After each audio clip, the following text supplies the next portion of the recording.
Assalamu alaikum. This is Mrs. Khan from MM Model School, and today I'm going to teach the students of class 8A and 8B lesson number 1 of chemistry book. The name of the lesson is hydrogen. Now, what is hydrogen? It is the lightest element known. Its symbol is H. Its molecular formula is H2. Robert Boyle in 1672 first prepared this gas, and Henry Cavendish in 1776 prepared hydrogen by the action of acid on a metal. He studied the properties of hydrogen and found that this gas was inflammable and burning it in air produces water. So, hydrogen is a gas. But mind you, when hydrogen gas and oxygen gas are mixed together, they become a liquid, that is water. So in 1783, Lavoisier named this gas as hydrogen. The Greek word hydrogen means producer of water. Just now I told you hydrogen can produce water, hydrogen and oxygen. Occurrence. Hydrogen is the most abundant element in the universe. On the earth, it occurs in free state in traces. It occurs in free state in traces, mainly in the volcanic gases the gases that come out from the volcanoes. In combined state, it occurs as water, just now I told you, acid that can be HCl, H2SO4. HCl means hydrochloric acid, where hydrogen is present. H2SO4, that is hydrogen H2SO4, and the nitric acid, sulfuric acid. H2SO4 is sulfuric acid. All these have hydrogen. And organic compounds. It is an important constituent of acid and alkalis. So, it is important constituent of acid and alkalis. Most organic compounds contain hydrogen. Hydrogen is prepared by displacement reaction. What do you mean by displacement reaction? We will learn later on, in which active metals displace hydrogen from compounds like water, alkalis, and acids. Action of cold water on metals.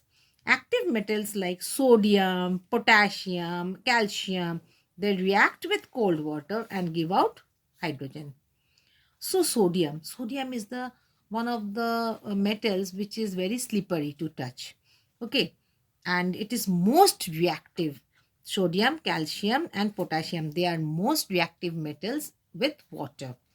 So when we put some sodium, they mix with cold water, it gives off sodium hydroxide and hydrogen. In the same way, potassium with water, potassium hydroxide and hydrogen. Calcium with water, calcium hydroxide with hydrogen. Balance. So we have seen these equations has to be balanced, and they are balanced. Okay, so hydrogen with hydrogen, hydrogen is produced when potassium, calcium, and sodium, they vigorously react with water. Next, action of steam on heated metals. So less reactive metals, a little less reactive metals, that is magnesium, zinc, and iron, react with steam and liberate hydrogen gas. Metals, you can see magnesium, steam, H2O. What is given? Magnesium oxide and hydrogen. In the same way, zinc and H2O, that is water, but steam. And what is given out? Zinc oxide and hydrogen. Hot iron and water, it will give out triferric tetraoxide. Triferric, Fe3, tetraoxide, FeO4. Okay, and hydrogen. Balancing of the reactions I will do when the school reopens, inshallah. Action of alkali solution on metals. What is an alkali? When oxide is mixed with water, then it becomes an alkali. when a basic oxide, it mixes with like sodium hydroxide. Okay, it is mixed with it is mixed with water. When a base is mixed with water, it becomes alkali. Metals like zinc, tin, lead, aluminum react with strong concentrated alkali on boiling and liberate hydrogen gas. So what is an alkali? Just now I told you, sodium hydroxide, when it is mixed with water, it becomes an alkali. In the same way, in three of them we have seen alkali only, sodium hydroxide. So zinc plus sodium hydroxide will give you sodium zincate and hydrogen. Lead plus sodium hydroxide will give you sodium plumbate and hydrogen. Tin with sodium hydroxide will give you sodium stannate and hydrogen. Okay. Metals like magnesium and zinc react with dilute acid and liberate hydrogen gas. So, action of acid on metals. Mg, that is magnesium. When magnesium on you take some magnesium in a beaker or in a test tube and you put drops of hydrochloric acid, HCl, what will you get? Magnesium chloride and hydrogen. In the same way, zinc, you put drops of sulfuric acid or hydrochloric acid will also do, zinc sulfate and hydrogen. Now, how is hydrogen prepared in the laboratory? You take some zinc, put some sulfuric acid, you will get zinc sulfate and hydrogen. Here you can see the preparation of hydrogen. Here what?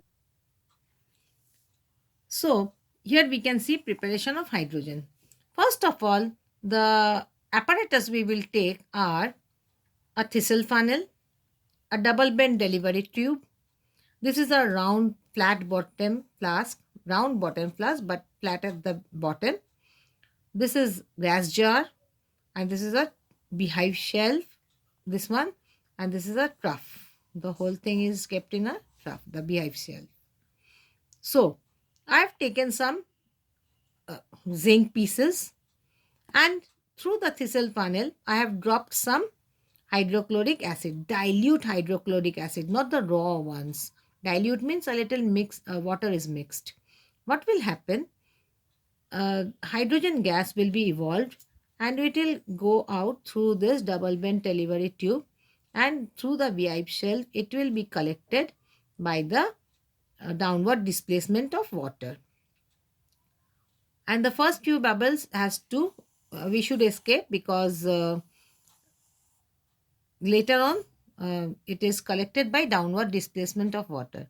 Why is hydrogen collected by downward displacement of water? Water niche or hydrogen upar. Why? Because hydrogen gas is lighter than water. Precautions. What precautions should we take? Keep the apparatus airtight. We have to keep the apparatus airtight. Do not collect the first few bubbles of gas as it contains air mixed with it. The lower end of the thistle funnel should dip in the dilute sulfuric acid or dilute hydrochloric acid, that is HCl. Otherwise, hydrogen produced will escape through the thistle funnel. Thank you for hearing.